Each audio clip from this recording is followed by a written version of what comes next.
नमस्कार सांग माने जय जगन्नाथ। आज आसतु जानिबा जीवन सारा सुस्थ रहिबार किछि घरोई उपाय। नंबर 1, जदि गृह बिना कारण रे झगड़ा लगी रहुथाय तेबे प्रत्येक दिन सकाळु उठी 108 गायत्री मंत्र पाठ जप करिबा द्वारा मंगल हेबा सहित गृह शांति परिवेश सृष्टि होइथाय। नंबर 2, सकाल उठिबा पर शयन करथिबा बिछଣା को सेमिति असजड़ा करिकी पकेकी रखिबा कथा नुहे। एमिति करिबा द्वारा शनि और राहुंकर अशुभ दृष्टि पड़ी थाए। सेथिमे उठिबा माने बिछଣା को प्रथमे सजाड़ देबा उचित। नंबर 3, जो माने प्रतिदिन दहीर सेवन करती से मानकर केबे भी परिस्रा इन्फेक्शन होई न थाए। नंबर 4, जदि हाथ रे पानी जादू होई थाए तेबे आपण लिंबपत्र रसरे खैर घोरी लगाइबा द्वारा हाथ रे जादू भल हो जाए थाए। नंबर 5, जदि हाथ और गोड़ पोड़ू थाए तेबे मंजती पत्र को बाटिकी हाथ और गोड़ रे लगे दियंतु। यह द्वारा जला पोड़ा भल हो जाए थाए। नंबर 6, जो महिला माने कम बयस रे मध्य अधिक बयस पर लागती से माने प्रतिदिन गाजर जूस किंबा कंचा गाजर को चोबाई खातु एवं ता सहित एक्सरसाइज मध्य करिवे। एहा द्वारा कम बयस पर देखा जिवे। नंबर 7, 3 मास पर्यंत गृह को खाली रखिबा कथा नुहे। जदि गृह 3 मास खाली पड़िबा पर जदि से गृह रे रहबा को पड़े तेबे ब्राह्मण को डाकिकी गृह पूजा करिकी से गृह को जिबा दरकार। नंबर 8, प्रतिदिन सकाळु उठी मुंड कुंडाइबा द्वारा केशमूल मजबूत होता है एवं जदि काठ बनिया रे मुंड कुंडाती तेबे केश मध्य कम झड़ी थाए। नंबर 9, गुड़र सेवन करने द्वारा डायबिटीज भली बीमारी होई न थाए।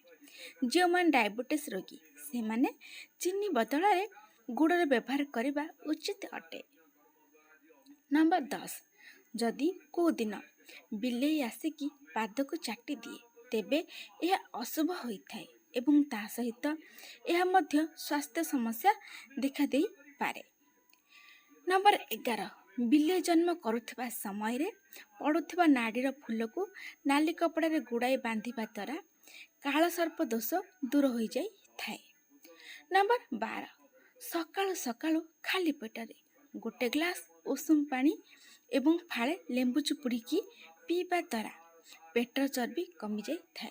किंतु ता सहित टिके एक्सरसाइज निहाती भाव करेंगे नाई तो जाकि सकाल सकाल टिके चलिए। यह द्वारा पेट चर्बी कमी थाए। नंबर 13, भात सेवन कर सारिबा परे केबे भी भात हांडी को खाली करबा उचित नुहे कि रुटी सेवन कर सारिबा परे से जगह को केबे भी खाली रखिबा उचित नुहे। सेथिबा भात हांडी जोड़े भात थिबो आ रुटी जगार मध्य रुटी पटे हो दीपट निहाती भाव रखिथिबे, कौन जिनस खाली करेंगे नहीं। नंबर 14, खाद्य सेवन कर सारी तुरंत पानी पीवा उचित नुहे।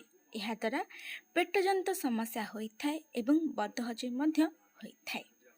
नंबर 15, चाउल धुआ पानी रे जदि केश धुअंती तेबे यह द्वारा केश रे भल चमक आसी थाए एवं केश भी भल वृद्धि होता है। नंबर 16, सकाल उठिबा पर केबे भी पशु जंतु मानकर नाम धरिबा उचित नुहे कि सेमानकु देखिबा उचित नुहे। यह अशुभ और अमंगलकारी होइथाए। नंबर 17, जदि आपणकर रक्तहीनता रही तेबे आपण प्रतिदिन गोटे सेव एवं गोटे डालिंब निहाती भाव सेवन करने उचित अटे।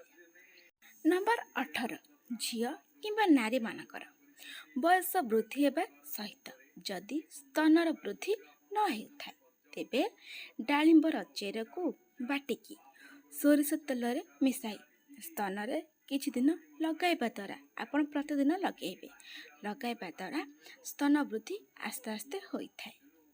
नंबर 19, ओदा पादरे बा मैला पादरे केबे भी शयन करबा उचित नुहे। सबले मन रखि थांतु शयन करबा जिबा पूर्वरु हाथ और गोड़ को भलरे धोईकी परिष्कार करिकी शयन करबा उचित अटे।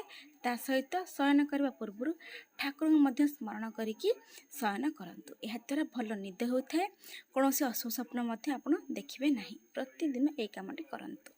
ନମ୍ବର 20 ଯେଉଁ ବ୍ୟକ୍ତିଙ୍କର ମୃତ୍ୟୁ ହୋଇସାରିଥାଏ ତାଙ୍କ ଫଟୋକୁ କେବେ ବି ଠାକୁରଙ୍କ ଗୃହରେ ରଖିବା ଉଚିତ ନୁହେଁ ଏବଂ ମୃତ ବ୍ୟକ୍ତିଙ୍କ ଫଟୋ ସହିତ ଜୀବିତ ବ୍ୟକ୍ତିଙ୍କ ଫଟୋ ମଧ୍ୟ ରଖିବା ଉଚିତ ନୁହେଁ। ଏମିତି କରିବେ ନାହିଁ। ନମ୍ବର 21 ଖାଦ୍ୟ ସେବନ କରିବା ସମୟରେ କେବେ ବି ଲୁଣ ତଳେ ପକାଇବା ଉଚିତ ନୁହେଁ କିମ୍ବା ହାତରେ ଲାଗିଥିବା ଲୁଣକୁ ନିଜର ପିନ୍ଧିଥିବା ବସ୍ତ୍ରରେ ପୋଛିବା ମଧ୍ୟ ଉଚିତ ନୁହେଁ। ଏମିତି କେବେ କରନ୍ତୁ ନାହିଁ। ନମ୍ବର 22 ମାସିକ ଧର୍ମ ସମୟରେ ପେଟର ଯନ୍ତ୍ରଣାକୁ ଭଲ କରିବା ପାଇଁ ଶୁଣ୍ଠିକୁ ଗୁଣ୍ଡ କରିକି ସେଥିରେ ଟିକେ ଲୁଣ ମିଶାଇକି ଉଷୁମ ପାଣି ସହିତ ସେବନ କରନ୍ତୁ। ଏହି ପାଣି ପିଇବା ଦ୍ୱାରା ପେଟ ମଧ୍ୟ ଭଲ ଲାଗିଥାଏ ଏବଂ ଆପଣଙ୍କୁ ଟିକେ ଆରାମ ମଧ୍ୟ ଲାଗିଥାଏ। ନମ୍ବର 23 ଯଦି ଶରୀର ଅପେକ୍ଷା ପେଟ ଅଧିକ ବାହାରି ଯାଇଛି ତେବେ ଆପଣ ଧଳା ଭାତ, ଚିନି, ମଇଦା, ଲୁଣ, ଫାଷ୍ଟଫୁଡ଼୍ ଏବଂ ଜଙ୍କ ଫୁଡ଼୍ ଏହିସବୁ ଖାଦ୍ୟ କମ୍ରୁ ଅତି କମ୍ ସେବନ କରନ୍ତୁ। ଯଦି ହେଇପାରୁଛି ନ ସେବନ ମଧ୍ୟ କରନ୍ତୁ। ଆଦୌ ଏହାକୁ ସେବନ କରନ୍ତୁ ନାହିଁ।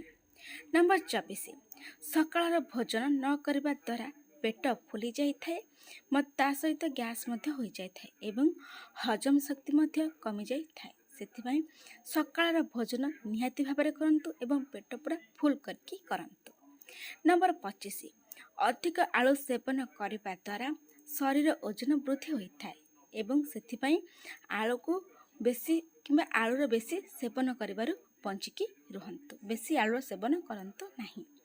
ନମ୍ବର 26 ଆଖିର ରଶ୍ମି ବା ଜ୍ୟୋତିକୁ ବୃଦ୍ଧି କରିବା ପାଇଁ ପ୍ରତିଦିନ ସକାଳୁ ଉଠିକି ସବୁଜ ଘାସ ଉପରେ ଚାଲନ୍ତୁ। ଖାଲି ପାଦରେ ଚାଲିବେ। ସବୁଜ ଘାସ ଉପରେ ଖାଲି ପାଦରେ ଚାଲନ୍ତୁ। ସବୁଜ ଗଛପତ୍ର ମଧ୍ୟ ଦେଖନ୍ତୁ। ନମ୍ବର 27 ଯଦି କେଶ ଅଧିକ ଝଡ଼ୁଥାଏ ତେବେ କେଶରେ ଅଣ୍ଡା ଏବଂ ମେଥିର ପେଷ୍ଟ ଲଗାନ୍ତୁ ଏବଂ ତା ସହିତ ଅଧିକ ଟେନସନ୍ ନିଅନ୍ତୁନି ଏବଂ ପାଣି ସଠିକ୍ ମାତ୍ରାରେ ପିଅନ୍ତୁ। ଦେଖିବେ କେଶ ଝଡ଼ିବା ଆସ୍ତେ ଆସ୍ତେ କମିଯିବ।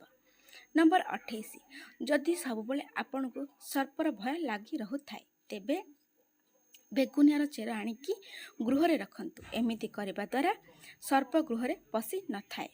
ନମ୍ବର 29 ଯଦି ଆପଣଙ୍କୁ ଶ୍ୱାସ ରହିଥାଏ ତେବେ ଯେଉଁ ଗାଈ ପ୍ରଥମ ଥର ପ୍ରସବ କରିଥାଏ ସେହି ଗାଈର ପ୍ରଥମ କଷା କ୍ଷୀର ଆଣିକି ରୋଗୀକୁ ପିଆଇବା ଦ୍ୱାରା ଶ୍ୱାସ ଏକାଥରକେ ଭଲ ହୋଇଯାଇଥାଏ। ନମ୍ବର 30 ଲାଜକୁଳି ଲତାର ଚେରକୁ ପାଟିରେ ଚୋବାଇ ଏବଂ ଖଣ୍ଡେ ଅଣ୍ଟାରେ ବାନ୍ଧିକି ଯଦି ମହୁ ସଂଗ୍ରହ କରନ୍ତି ତେବେ ମହୁମାଛି କାମୁଡ଼ି ନଥାଏ ବା ମହୁମାଛି ମାରି ନଥାଏ। ନମ୍ବର 31 ଯେଉଁ ଗାଈ ମାରୁଥାଏ କି ଦୁଷ୍ଟ ହେଉଥାଏ ବା ଯେଉଁଟା ଆମେ କହୁଛେ ଉଲିଆ ଗାଈ ତେବେ ସେଇ ଗାଈକୁ ଠିକ୍ କରିବା ପାଇଁ ଲାଜକୁଳି ଲତାର ଚେରକୁ ଗାଈର ପଘାରେ ବାନ୍ଧି ଦିଅନ୍ତୁ। ନମ୍ବର 32 ଯଦି ଆପଣଙ୍କର ଭାତୁଡ଼ି ହୋଇଥାଏ ତେବେ ସଜନା ରସରେ ଲୁଣ ମିଶାଇ ଭାତୁଡ଼ିରେ ଲଗାଇବା ଦ୍ୱାରା ଭାତୁଡ଼ି ଆସ୍ତେ ଆସ୍ତେ ଭଲ ହୋଇଯାଇଥାଏ। ନମ୍ବର 33 ଯଦି ବ୍ରଣ ହୋଇ କଷ୍ଟ ହେଉଥାଏ ଏବଂ ପାଚୁ ନଥାଏ ତେବେ ଗାଈର ଗୋବରକୁ ଗରମ କରିକି ବ୍ରଣରେ ଲଗାଇଲେ ବ୍ରଣ ଫାଟି ଯାଇଥାଏ ଏବଂ ସେ ଆସ୍ତେ ଆସ୍ତେ ଭଲ ହୋଇଯାଇଥାଏ।